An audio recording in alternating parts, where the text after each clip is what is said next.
Natagpuan na ang bangkay na nag-iisang pasahero ng bumagsak na Piper plane sa lalawigan ng Isabela.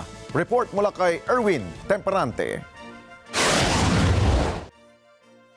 Wala ng buhay ng matagpuan ng K9 trackers na daladala ng mga rescuer ang pasahero nang bumagsak ng eroplano noong Nobyembre 30 taong kasalukuyan. Sa opisyal na pahayag ng Incident Management Team ng lalawigan ng Isabela, pasado alas 9 noong Linggo, Disyembre 10, nakita ng mga rescuer ang labi ng biktima.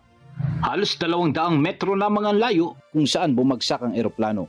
Matapos makuha ang labi ng pasahero, dinala na ito sa Palanan, Isabela, batay na rin sa kahilingan ng kanyang asawa. Matatanda ang 5 araw pagkatapos mawala ng RPC-123 Piper plane noong Nobyembre 30, natagpuan ng wreckage ng eroplano sa bulubunduking bahagi ng San Mariano, Isabela.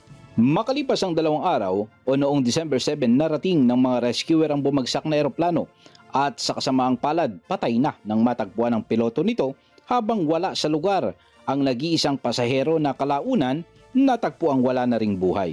Nadala na sa kanilang mga pamilya ang labi ng 2 sakay ng bumagsak na eroplano at nagpapatuloy naman ang investigasyon ng mga otoridad upang matukoy ang sanhi ng pagbagsak.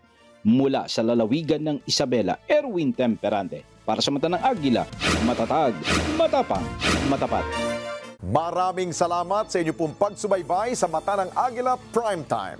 Para malaman ang matatag, matapang at matapat na mga balita, i-follow lamang at mag-subscribe sa AtNet25 TV.